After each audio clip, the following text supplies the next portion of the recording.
Personally, I eat my apple pie a la mode, but in 1893, the Medical Times and Register decreed, "Apple pie without the cheese is like a kiss without the squeeze." So with this amorous directive in mind, I'm making a German recipe for apple and cheese pie from 1553. So thank you to Trade Coffee for sponsoring this video as we take a look at the history of apple pie, this time on Tasting History.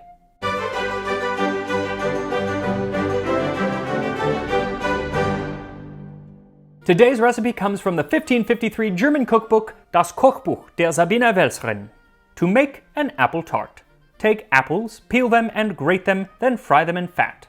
Then add in as much grated cheese as apples, some ground cloves, a little ginger and cinnamon, 2 eggs, mix it all together. Then make a dough as for a flat cake and add a little fat into it so that it does not rise. And from over and under a little heat, let it bake.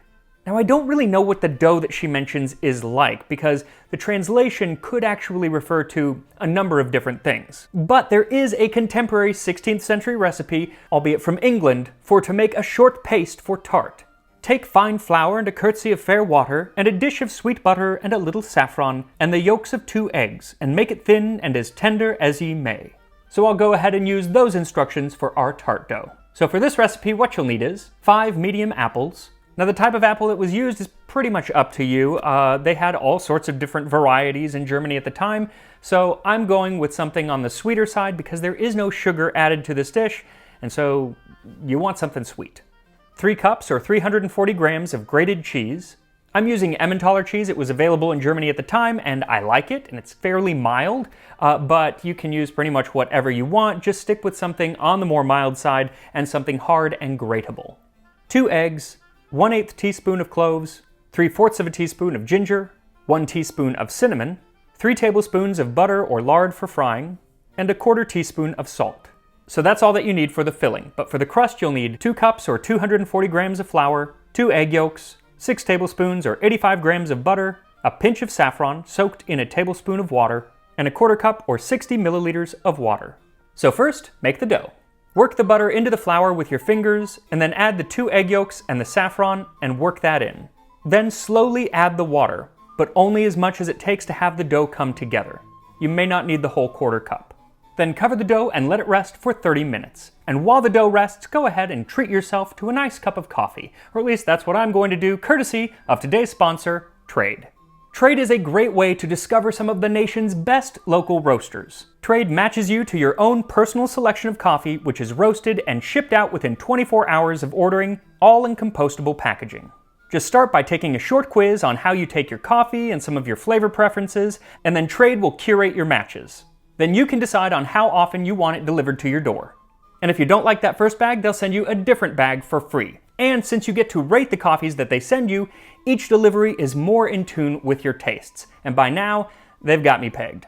I'm drinking the 3 Pillars blend from Temple Coffee Roasters, just up the road in Sacramento, California. Their sweet and smooth blend have those notes of chocolate and molasses that I really love.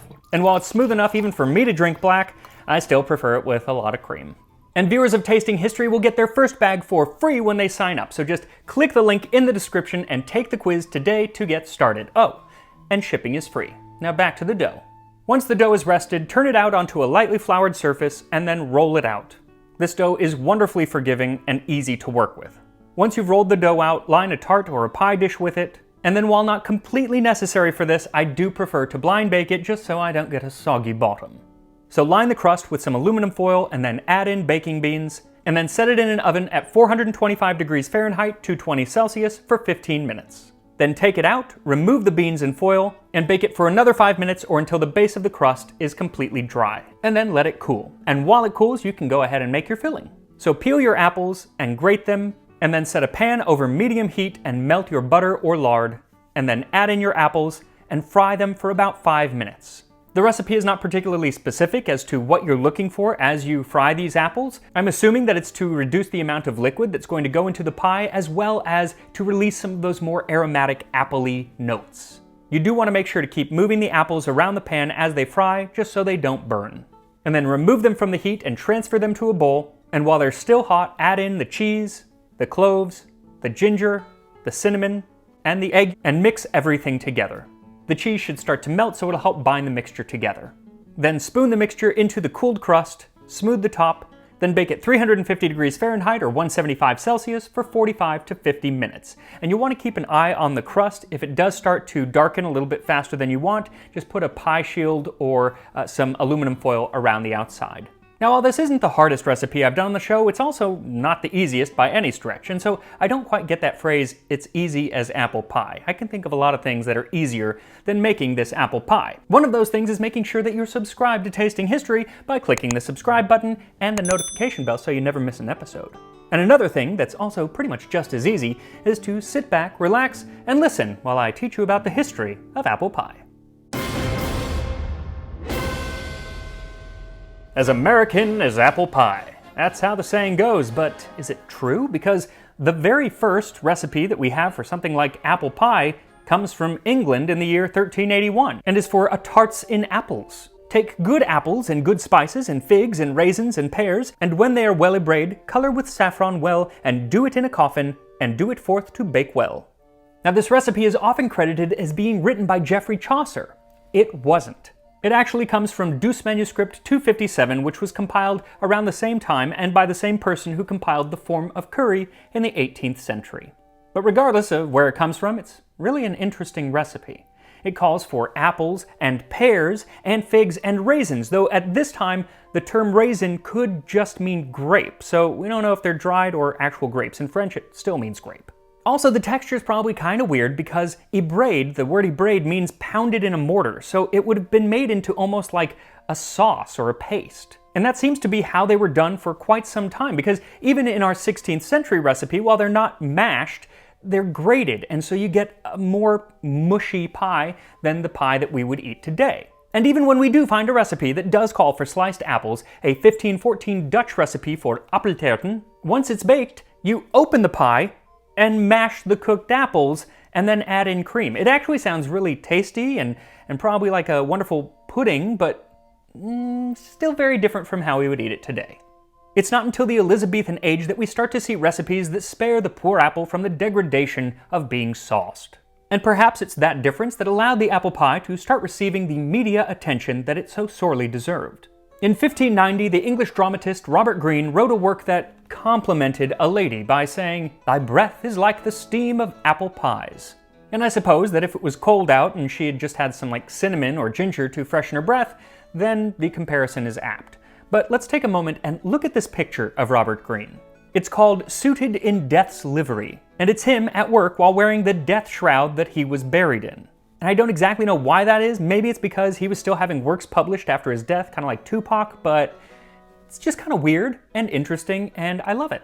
Now, while Greene surely thought that the line about the lady's breath was meant as a compliment, if the lady in question was an avid reader of the contemporary herbalist Jean Guérard, then it might have earned Greene a slap in the face.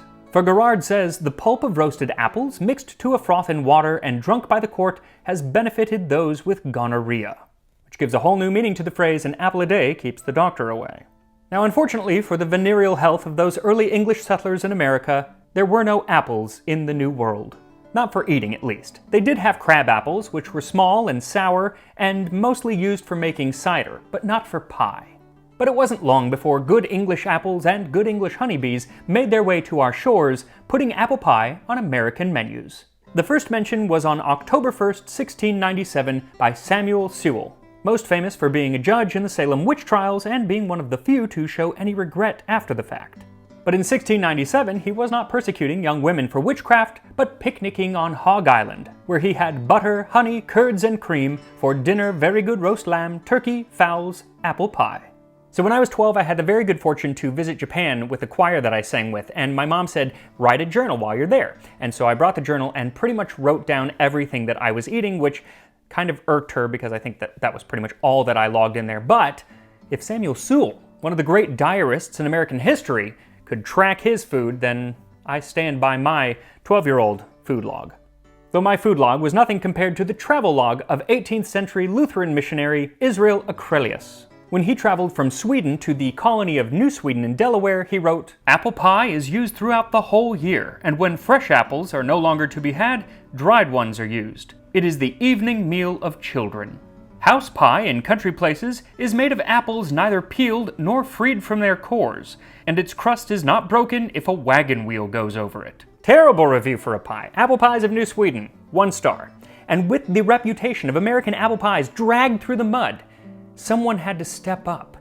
And Amelia Simmons was just the woman for the job. In her 1796 cookbook, American Cookery, she offers readers not one, but 2 fantastic apple pie recipes, apple pie and buttered apple pie. Both recipes start getting suspiciously close to a modern apple pie, with the exception of the addition of rose water. And, little story, when I first started baking, I wanted to make a rose apple pie. I found a contemporary recipe for it. And because I was a novice baker, I did not really realize that there was a great difference between rose water and rose oil. There's a huge difference, by the way. So I made this apple pie, rose apple pie, using a tablespoon of rose oil. And while it was completely inedible, it did make the house smell like potpourri for about a month. So happy little accident, you might say. And another happy little baking accident is how we get France's answer to the apple pie. So the story goes that sometime in the 1880s, there were 2 sisters, Stephanie and Caroline Tatin, and they owned a hotel in France. Well, one of them was trying to bake an apple pie, and she was cooking the apples in butter and sugar on the stove and got distracted, and it started to burn. So she started to freak out and very quickly just took it off the heat, didn't remove the apples from the pan, instead just took the crust that she had, the dough, and threw it over the top and put the whole thing in the oven. She let the crust bake and then took the whole thing out, pan and all, and flipped it over so that the crust would be on the bottom, thus making the tarte tatin. Now, is that true? Probably not. Something very similar had been made in the area for decades before the 1880s, and its cousin, the upside-down cake, had been around since Carême. But the story is still just lovely. But it's French, and any good American knows that apple pie ain't French. It's American. American as apple pie. Though when that phrase started, we don't exactly know. The earliest mention that I was able to find comes from 1924, when the Gettysburg Times touted "New lest suits that are as American as apple pie." Though I'm really hoping that the phrase had been around before that and wasn't coined by a clothing company. But no matter the origin, it is definitely true.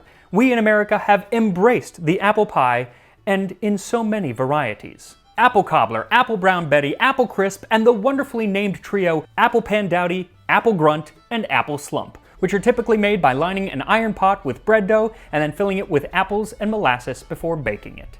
But we are not without our apple pie missteps, for while it may have been British sailors who first came up with this dish, it was American cookbooks that first wrote about the mock apple pie. Soda biscuit and a half, teacup of water, teacup of sugar, a lemon. Then you crush this soda cracker and add the other ingredients and then put it into a crust and bake it, and somehow that is supposed to mimic an apple pie. I don't quite see how it would mimic the taste or the texture, but I'm so curious, so I'm probably going to have to make it one of these days, so be on the lookout. But while the mock apple pie should probably be consigned to the dustbin of culinary history, its last big hurrah being in the 1930s, when Ritz Crackers did a marketing campaign featuring a recipe for it, real apple pie has truly become a symbol for American patriotism. For pie is the secret of our strength as a nation and foundation of our industrial supremacy. Pie is the American synonym of prosperity. Pie is the food of the heroic. No pie-eating people can be permanently vanquished. A little intense, crazy even, especially when you learn that this passionate sentiment was a rebuttal to an English author claiming that one should not eat apple pie more than twice a week. But the Americanness of apple pie stuck. GIs heading off to fight in World War II said that they were fighting for mom and apple pie. How do you argue with that? Now, I really like apple pie, but clearly not as much as my grandfather's generation. Though maybe this 16th century German apple and cheese pie will give me the kick in the pants that I need. So you'll know when your apple pie is ready when the center is no longer liquidy but just has a slight wobble. Then take it out and let it cool completely. And here we are, an apple pie from 1553. The texture kind of surprises me. I really thought that it was just going to kind of fall apart, but it really held together, and I'm guessing that's because of all the cheese in there. Especially when cooled, you know, just kind of binds it together. So let's have a taste.